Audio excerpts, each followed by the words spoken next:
Hello and welcome to All Around the Board. Got a really exciting one for you today. This is After Us. I got this at UK Games Expo and this was the top game that I was really hyped for. It was, I think everyone was hyped, and I'm not entirely sure why individually everyone was so hyped, but for me it was the theme. Now I'm a huge fan of Planet of the Apes. I love my dystopian sci-fi type movies, and this is exactly that without the Planet of the Apes tag on it.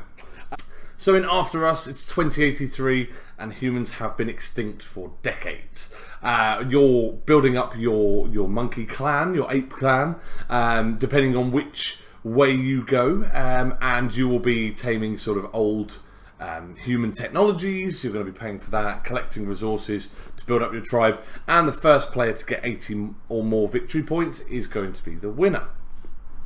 So what we'll do, firstly we're going to take a look inside. Firstly, I was so happy to get this sign. So, to Darius, Jade and Jess, may the wisdom of the mandrills guide you. This was by Florian, the designer himself, and I'm so happy to meet him. And he was really kind to do a little bit of alt art there. So my daughter's name is Jess with the gorilla screaming out there, which is really cool. There's a solo mode inside. I won't be doing that today, but maybe another video, maybe. Then we have got, so this is our main player board, and I'm actually going to set this up for you right now. So let's show you the setup. Nice and easy, this one. I love that you can just get it out of the box and it's ready to go pretty much. So just chuck your resources just on the right hand side. You've got 4 piles of those. Feel free to spread them out around the table so all players can reach them.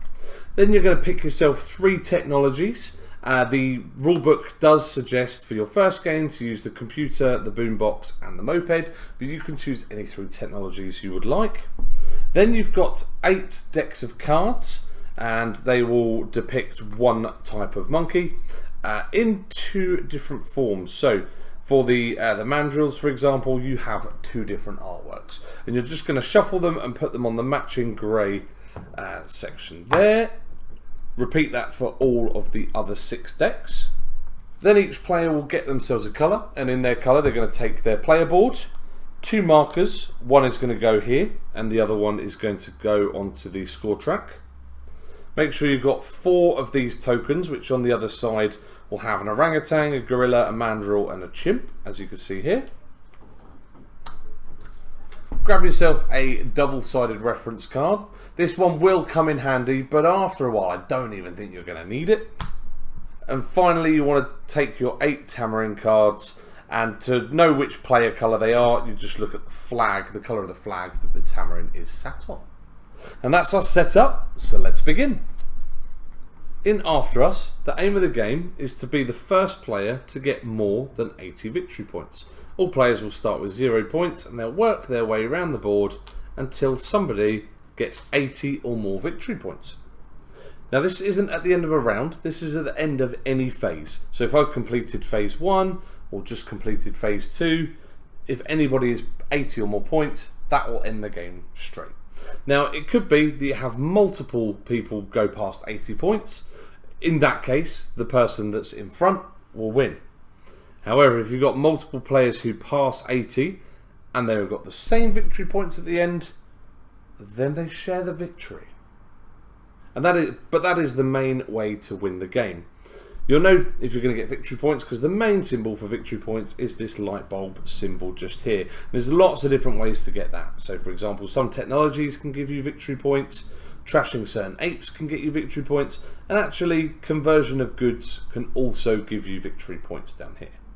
So to begin the game, each player will shuffle their deck of 8 cards, take the top 4, and they'll simultaneously going to look, and we're going to go straight into phase 1.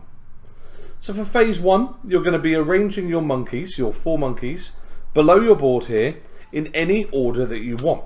Now in phase 1, you're going to be ordering them, collecting goods, trading if you can, and then just wait patiently for phase 2.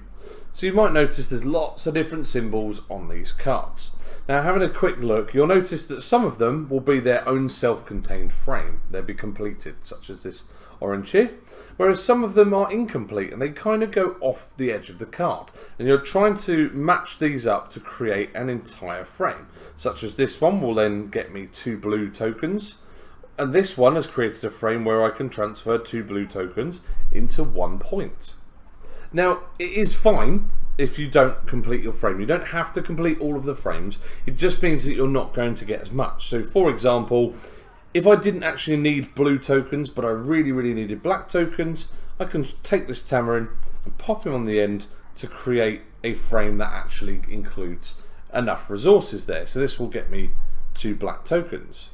As soon as all players have decided which order they're going to put their monkeys, you're then going to activate them from the top row. You can see that you've got 3 rows, and you're going to activate them from left to right.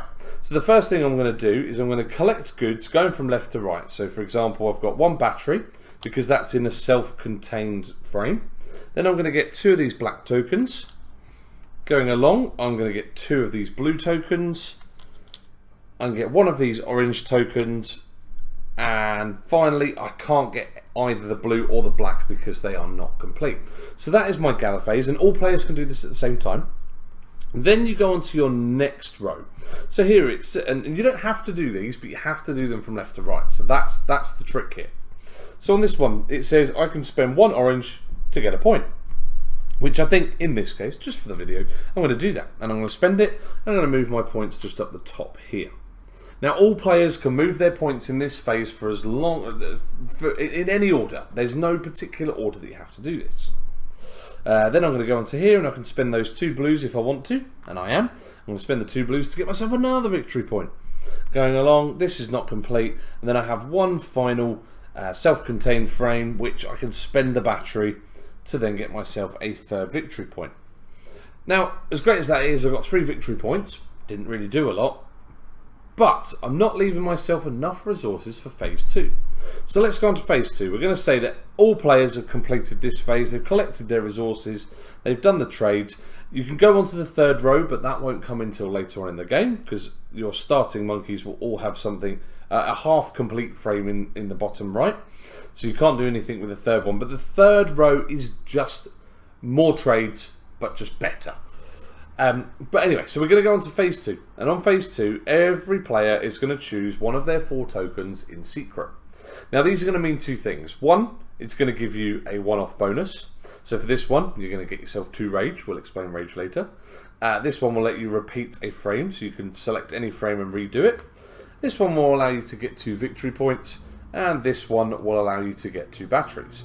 So firstly, yeah, you've got to consider which bonus you want. The second thing you've got to consider is what resources have I got to purchase monkeys. So you'll notice that these 4 types will match the 4 types that you can see on the board.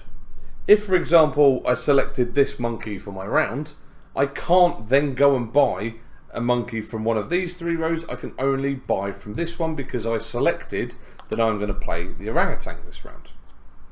Now to buy a monkey from one of these columns, I have to have the matching resources. So for the mandrills, I need 3 or 6 to get a level 1 mandrill or level 2 mandrill.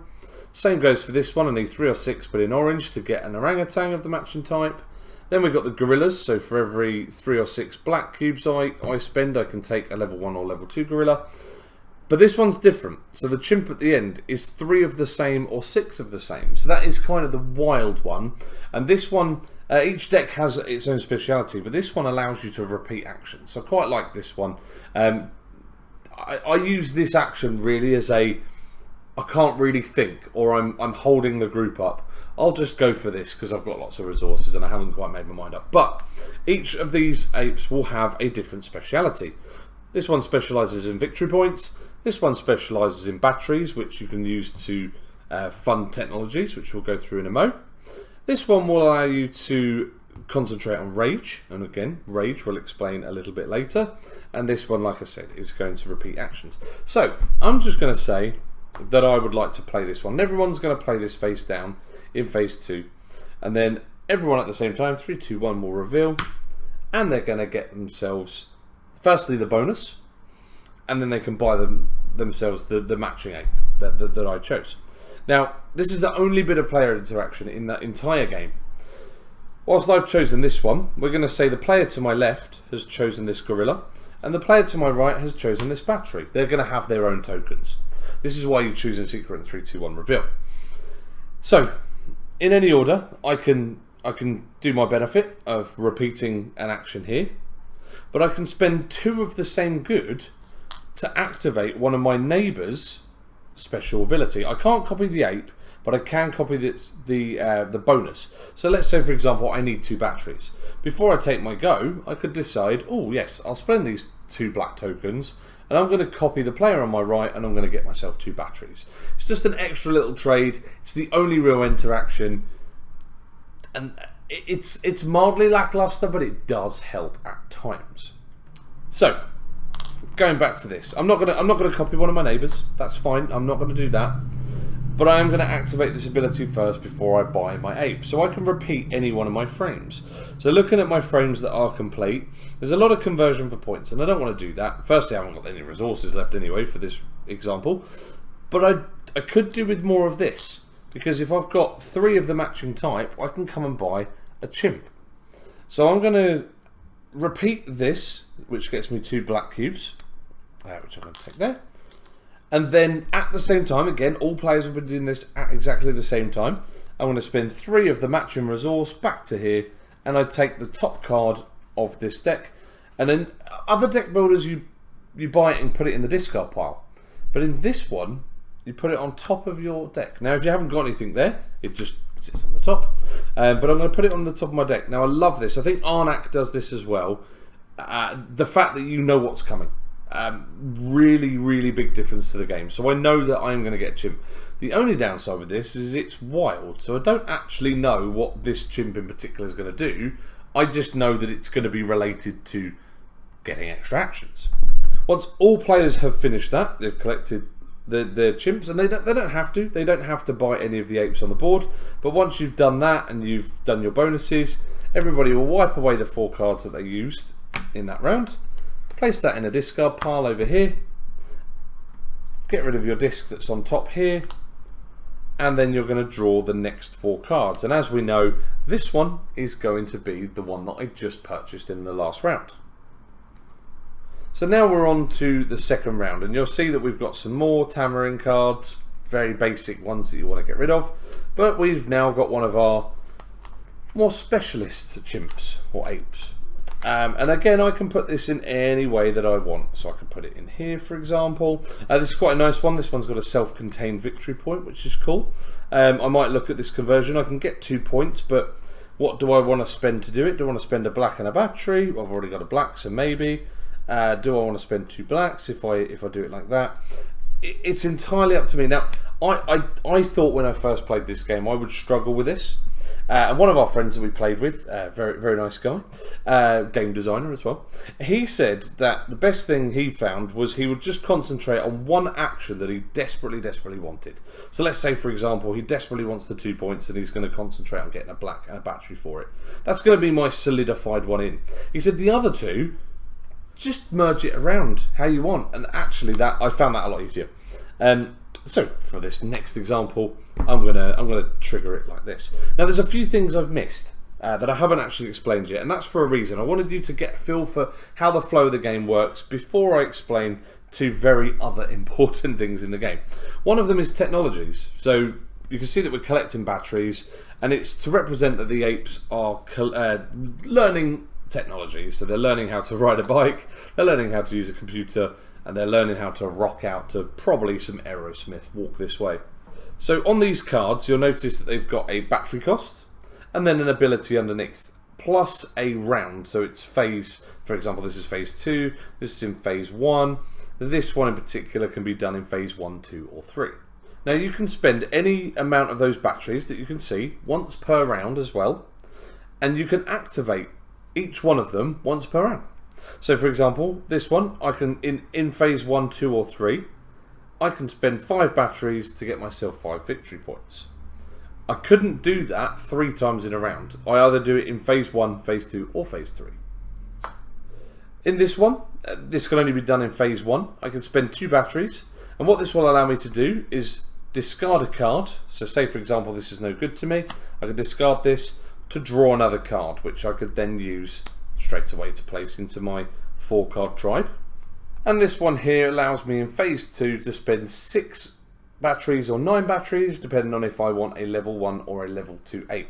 Now I can take this in addition to the ape token that I played, and it can be of a different type. So for example, I could spend 6 batteries, get a level 1 orangutan, and then still spend resources as normal to get myself a chimp. This is the only way that you can really get extra cards per round. Now there's lots of different technologies in there, and in the rulebook you'll see all the different ones that are in there, and I'll let you discover those in your own time. But each of the 3 technologies will change per game, and that will just give you a little bit of variation from game to game. The other thing to note is this track here. So this is the rage track, which is what the gorillas actually focus on.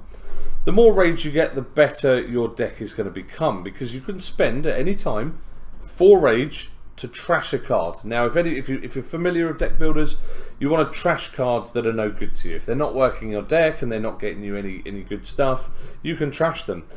But what I love about this is it's not just removed from the game. Every single card has got an ability in the top right hand corner when they're trashed. So let's say for example I've got 8 rage here. I can spend 4 of them to trash one of these cards. And let's say for example I want to trash this one. This will get me an orange resource, and that will be removed from the game and does not go into your discard pile. And if I wanted to, I could spend another 4 and I can trash another ape from my deck. It could be for example that I trash this one. This one will get me 3 victory points. The better the ape, the better the level of the ape as well, the better the reward for trashing cards. So what do I think of After Us? It's really good. However, if you want player interaction, if you want a war, a war of the Planet of the Apes, this ain't for you. This is highly a solitaire game. You do play all at the same time. It doesn't matter if you've got 2 of you or 6 of you. It's still going to take just as long, because you all play simultaneously.